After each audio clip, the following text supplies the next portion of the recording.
Me vaksinën e gripit në Shkodër janë vaksinuar rreth 10.600 persona ose 75% e dozave që kanë qenë në përdorim. Shifra bëhet e ditur nga Arben Xhabia, kryevaksinator pra njësisë vendore të kujdesit shëndetësor në Shkodër. Ai thekson se gripi tani ka arritur pikun. Në këtë momente që flasim me vaksinën e gripit janë vaksinuar rreth 10.600 persona, domethënë 75% e dozave që ne kemi pasur në përdorim. Është domethënë direkt në këtë momente që flasim është piku i gripit.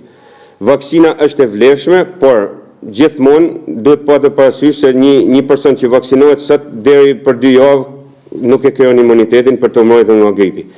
Unë kam theksuar disa herë tjera që vaksina duhet të aplikohet në periudhën e vjeshtës, domethënë tetor-nëntor.